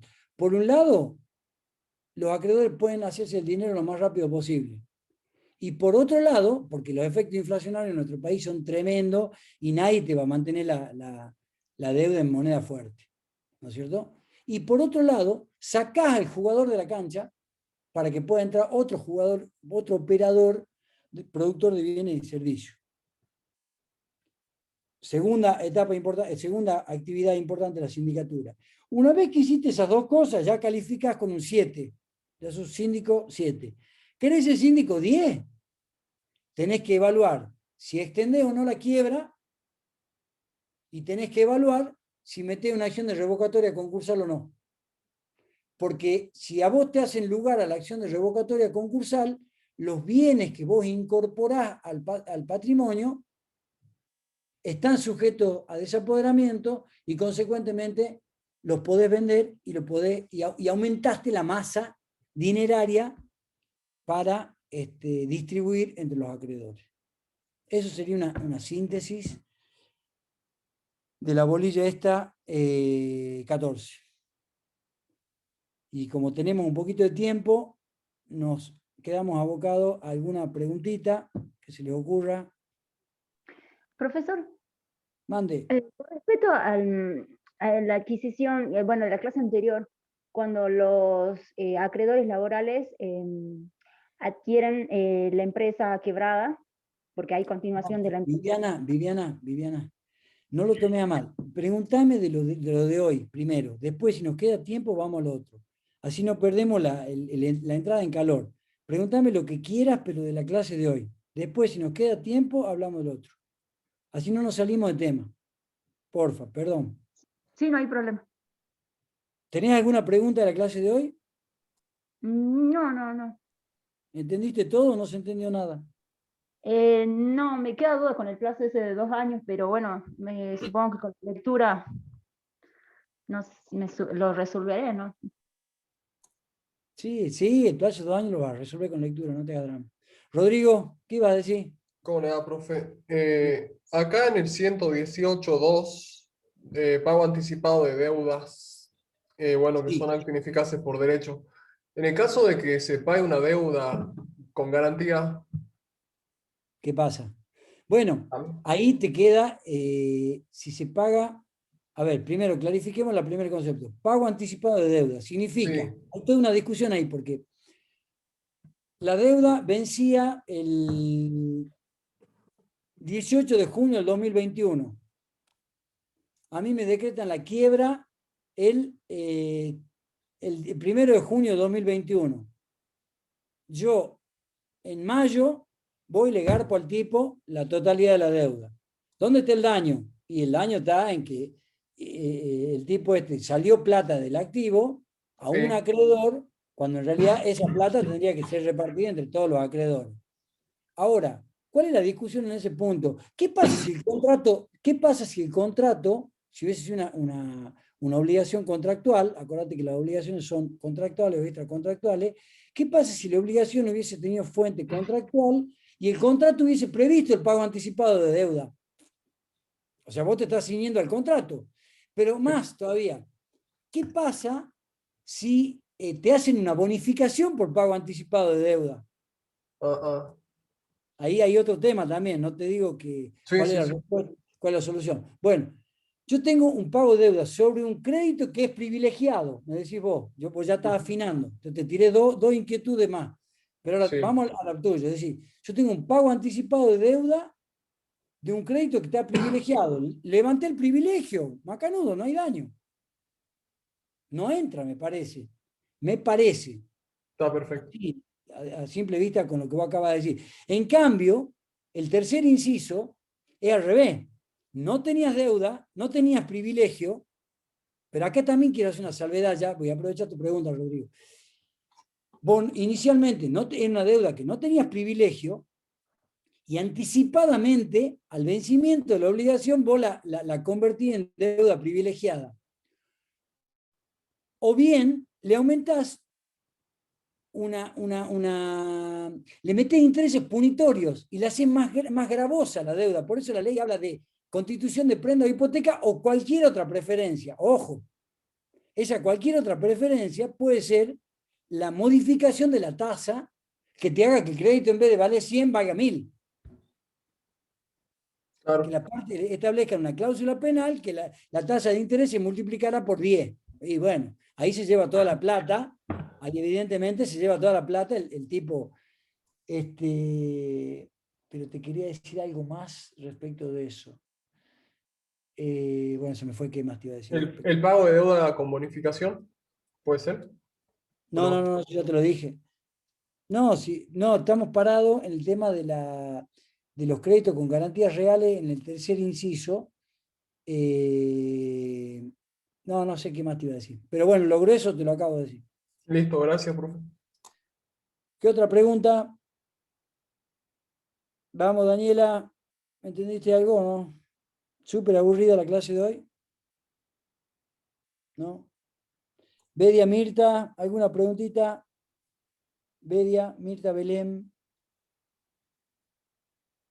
Si el objetivo del síndico es que, o sea, perdón, claro, el objetivo del buen síndico acá en la quiebra es retrotraer siempre activos que se fueron en el periodo de sospecha ilegalmente, por decirlo ilegalmente. No, pero Eh, para ponerle entre paréntesis ilegalmente pone fraude, perjuicio. claro, sí, sí, El no me fraude salió. y el perjuicio de los acreedores. Sí. Ahí está. ¿Por qué la ley en el 119, tercer párrafo, le pone la traba? O sea, esa traba es únicamente para defender a algunos acreedores que haya recibido el pago de manera legal, o qué sentido tendría parte de eso, que no se me ocurre otra cosa. No, la ley pone trabas. La ley pone trabas. Todo el cuerpo legislativo, cuando vos analizás todo el sistema legal, te prevén la acción pauliana, que es esta que estamos haciendo de revocatoria, se llama pauliana en honor al jurisconsulto romano que le inventó, qué sé yo. Son todas acciones que sí, están a disposición tuya.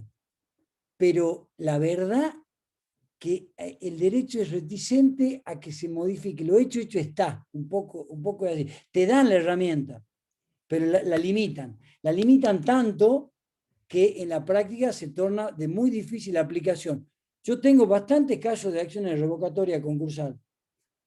Hay casos, cuando la sindicatura quiere y realmente hubo un accionar mal ilícito por parte del fallido, se puede intentar, porque sobre todo porque los medios confirmatorios son a través del sistema de presunciones o de inferencia, que es todo un método, un medio probatorio que ustedes lo tienen que por lo menos saber que está.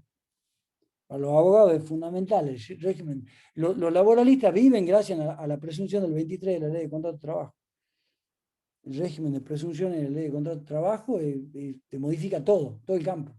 Todo. Te modifica todo el régimen de presunciones. ¿Qué otra pregunta? Se me fue yo la estaba apurando ahí a una compañera y se me fue de pantalla, pícara. Arratia, pregunta, estamos, bueno, listo. ¿Alguna otra preguntita? Si no hay Si más le contás, preguntas. Pedro, algún ejemplo de esos casos de revocatoria concursal como para ejemplificar. Mira, sí, lo que pasa es que eso, yo antes en el estudio había una abogada que veía sindicatura. La verdad que yo ya no hago más sindicatura prácticamente porque, no sé, me parece una tarea muy engorrosa y muy poco satisfactoria, digamos. Y además como que me es difícil estar en los dos lados, digamos. Esto me hace acordar una vez, yo les conté que mis orígenes son laboralistas. Yo trabajaba con Neil Buehler, que es profesor de ustedes, y una vez un autor que trajimos a Salta, qué sé yo, no me acuerdo cómo se llama, bueno, y el tipo me dice en una cena que estábamos, me dice, y vos dice, Pedro, ¿por quién estás? Dice, ¿vos estás por los trabajadores o por los empresarios? Yo estaba por el que venía a verme, imagínate, tenía más hambre que el Chavo el 8. Es como que no tenía una definición. En esto es lo mismo, ¿viste? Yo al principio medio que agarraba todo. Ahora es como que estoy más focalizado en lo que es concurso, en lo que es el concursado, porque me es muy difícil verla la ley desde la óptica del síndico, de la óptica del concursado, de la óptica del juez. Son tres ópticas completamente diferentes. Por supuesto que a mí nunca me gusta la óptica de ustedes, a mí nunca me gusta la óptica de los jueces, por eso los critico siempre, pero reconozco, hablando seriamente, de que cada uno tiene una perspectiva distinta. Bueno, hecha esta aclaración, que ya no hago más prácticamente sindicatura concursal, nosotros habíamos hecho, claro, pobrecito, el tipo se llamaba Varón y se había ido de viaje a Europa y había transferido los bienes a su yerno. ¿Me entendés, Adita? Entonces, el tipo le hizo una transferencia onerosa. Vos veías en la escritura, el escribano decía, sí, acá en mi presencia le entregaron no sé cuánto, miles de dólares, qué sé yo, y le hace la transferencia al yerno, el tipo se va a España, qué sé yo, se fueron a vivir allá. España tiene una ginería, no me acuerdo. Bueno, Obviamente que en este caso, por eso es importante el tema, y está bien porque con el ejemplo por ahí se ve más claro, el sistema de presunciones. O sea, se presume que si vos le transferís a tu yerno, ya ahí tenés despejado una primera prueba. Tu yerno sabía el estado de cesación de pago. ¿Cómo hacer para probar que alguien sabe que vos, como fallido, ya estás en cesación de pago? Y porque el tipo estaba liquidando todos los bienes, se estaba pirando a Europa. Viste que ahora el tema del barco, bueno, ya saben todo eso, ¿no? Este había venido en barco para y se volvió en barco, parece también. Lo vinieron a buscar. Lo vinieron a buscar en el barco al tipo. Le mandaron el barco de nuevo. Siempre Este, aparecen los yernos y las suegras en estos sí, casos. Es una cosa habitual. ¿Por qué? Porque tienen apellidos diferentes. exactamente. Y los Entonces ahí, síndicos, claro, yo tuve un caso donde me plantearon que después tenía una empresa chica de transportes y bueno, se había deshecho de los bienes, no había mucho para pagar, teóricamente había que buscar a ver qué es lo que pasaba, y alguien vio que uno de los camiones seguía estacionado de vez en cuando en la casa del deudor. Entonces hacía suponer que si bien estaba transferido, resulta que no había cómo probar, era la suegra, lo seguía usando.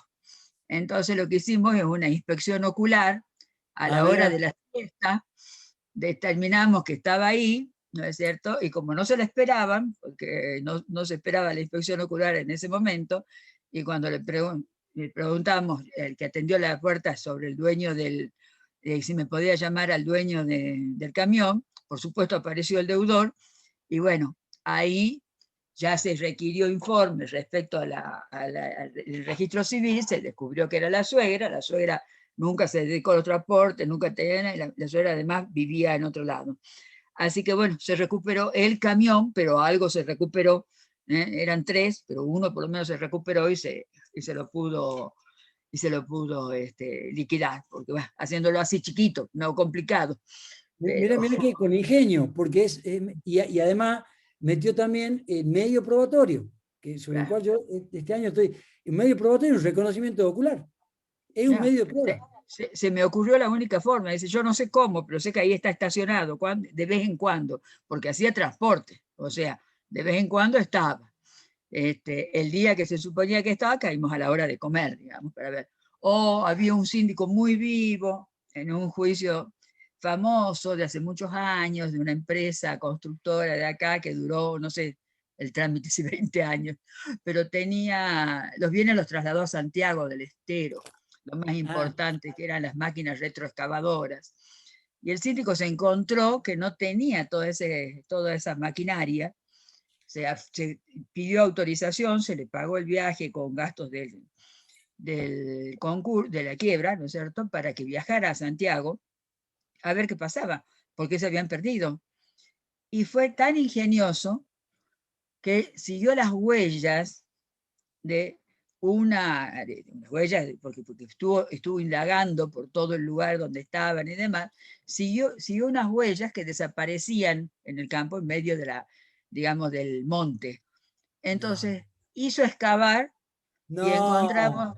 encontramos todas las retroexcavadoras enterradas allá en Santiago del Estero.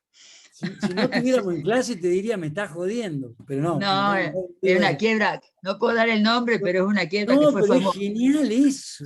O sea, tenían metido los bienes El adentro. síndico siguió la huella y los encontró enterrados. Cuando encontró la primera, se empezó a buscar y bueno, mientras estábamos acá tratando el expediente, ¿no es cierto? Viendo el expediente, el deudor estaba enterrando las retroexcavadoras que tenía. Genial, genial, Fue genial. genial, ese síndico fue genial. Nos costó un viaje y 2 días de estadía, nada más, y lo descubrió. Y en Santiago, ¿no? Que lo cual no es poca cosa. Exacto. Este, vos fíjate que ahí ese tipo, o esa tipa, no solamente es buena sindicatura, yo ya infiero que la sindicatura que operó en ese juicio es buena sindicatura porque técnicamente hizo lo que correspondía, pero además es honesta. Porque si no, si lo encontró, imagínate vos que cuando el tipo lo encontró, le deben haber intentado sobornar. O sea que si lo puso en la superficie es porque era un tipo honesto, encima. Bueno, esa anécdota de Adita valió la clase de hoy. No, sí. Además, era una quiebra famosísima, donde se vendió en Buenos Aires, en hoteles famosos, ¿no es cierto?, con unos televisores gigantes, mostraba las tierras, y bueno, los acreedores, los inversionistas allá compraron en función de lo que veían, porque era todo un despliegue, ¿no es cierto?, de mucho poder económico, de mucha capacidad, bueno, y no existían. O sea, las tierras no existían, esa era la realidad, o sea, había que buscar lo que fuera porque las tierras que se vendieron no existían. Y bueno, y eso sí, en esa época mereció la calificación de conducta, ¿no es cierto? Porque, claro, el fraude estaba a la vista. Sí, Y sí, creo sí. que si hoy tramitara algo así, el juez no lo rehabilita, sino que inmediatamente gira las actuaciones al fiscal para que proceda en el fuero que corresponde para analizar el fraude. Y la extensión de la inhabilitación. Claro, o sea, extendió la inhabilitación, no lo rehabilitó. Pero de todas formas hay que aclararle a los chicos, ¿no?, que cuando les llega una denuncia por una quiebra al juzgado penal, antes, cuando iba por la calificación, ya le tenían terror, lo escondían, pero ahora, solo que les llega esa cantidad de cuerpos, porque son un montón de expedientes, mucho expediente, no entienden nada, no saben nada, no tienen idea de lo que es lo que le están mandando, y si el juez no se toma el tiempo de hacer una denuncia donde precise exactamente los actos, las hojas y la prueba de la cual él induce que puede haber fraude o que puede estar incurso en un delito, en el fuero penal va a dormir el sueño de los justos o de los injustos en este caso, porque nadie lo va a tocar, porque le tienen terror a todo lo que sea número, cálculo, quiebra, concurso, etcétera, y no lo van a tocar. O sea que lo único que tiene que hacer una perfecta denuncia cortita, en tal foja, por tal esto, por esta, y decirle con precisión de qué se trata, porque les cuesta mucho en el derecho penal incursionar en lo que es una materia que ni se acuerdan de cuando la estudiaron, ¿no es cierto?, y están acostumbrados a otro tipo de fraude, a otro tipo de defraudación. Esto es algo que surge, ¿no es cierto?, de una indagación, de un proceso, de un trámite judicial, y bueno, no es tan fácil. Por eso el síndico tendrá que ser muy preciso cuando le sugiera al juez hacer la denuncia. Porque no es justo, y acá está el principio de la seguridad jurídica y del principio de la justicia, ¿sí? Al año hay que, en justicia, habilitarlo para que ejerza la profesión, que es lo que sabe, que lo hemos dicho siempre, porque el principio, el 95% de los casos, los 99% de los casos, son honestos, trabajadores y que quieren pagar, entonces en justicia se lo tiene que habilitar al año. Pero para ese 1%, ¿no es cierto?, también por aplicación del principio de justicia, que acá va a ser superior al de la seguridad, que fijó un año, no se lo va a rehabilitar y va a permanecer la inhabilitación. Y es en este caso donde la justicia priva sobre la seguridad jurídica. O sea, depende de los casos en que los principios constitucionales van a privar uno sobre otro, y en este caso la justicia va a estar sobre la seguridad jurídica que determinó al año, hay que habilitarlo. Pero es un caso concreto. Bueno, hermosa acotación. Bueno, chicos, sí, ya ahora faltan 5 minutos. Si no hay una pregunta más, nos vemos el próximo miércoles. Ya somos menos. Fíjense que hoy estamos 51, vamos a nombrar a los que han tenido la gentileza. Pero al principio éramos como 80, ¿eh? No, pero quedamos los mejores, decís vos, ¿no, Adita? Claro, algo así. Pasa que juega la selección ahora, parece. ¿A qué hora va a ser? Tenés razón. Ahora a las 6 en punto están cantando el himno. Hay que preparar. Pequeño Escúchame. detalle. Pequeño Sí. detalle. Bueno, Y pero con para- Armani. Estoy escuchando el himno ya. Ya están escuchando el himno. Bueno, un beso a Jimena Dagún, que está ahí, a Fede, que siempre está, a Leonardo con su hijito, Carlos Busto, Capo Carlos, Aguilar, Leandro Ramírez Samantha. Chao Ramírez Samantha. Rodrigo está estudiando una banda. Muy bien. Laura Arce, Domínguez Luis Miguel, Aldo Franco, Daniel Alberto Arias, Erika Gareca, que nos abandonó un rato en la clase, pero volvió. Pamela Guardia Cariaga, que siempre está. Montenegro Analía, bien, gracias siempre. Arratia Rocío, también. No es muy expresiva, pero está bien. Daniela, en cambio, Romero, sí nos festeja algunos chistecitos malos que tenemos. Se me fue. Ahí está Jorge Luis Farías. Ahí John Carlos, que te vas, vení, no sé qué hacer. Carlos, vos me volvés loco. Tenés una tremenda guitarra eléctrica, un bajo tenés ahí atrás, ¿no? Un bajo tenés ahí atrás. Viviana Ventura, crack, usted que yo la vengo limitando, pero no se deje amedrentar por mí ni por nadie, pero es para que nos circunscribamos a lo que estábamos hablando hoy, pero siempre nos acompaña. Y no hay más con cámara. Pistán Javier, ¿me está escuchando o no? Usted que le tengo toda la fe del mundo, bueno, ya se nos fue Pistán. A ver, Sí, cámara. profe, no me fui todavía. ¿Y cómo la lleva la materia? Te tengo mucha fe a vos, porque al principio de clase has hecho 2 o 3 preguntas que han sido buenísimas. ¿Le seguís metiendo o no? Sí, sí, le entiendo, profe. ¿Sí? Bueno, Sí, profe. gracias, Gracias. A Javier. Liliana Ventura le expliqué cortito un poco lo que no entendía de los 2 años en el chat. Bien, buenísimo. Gracias. Neta. No me ignore, profe. Blanca Alvis. A ver, espera, no le ignoro, pero no te vi. Blanca, ¿dónde estás? A ver, habilitate, ¿dónde estás?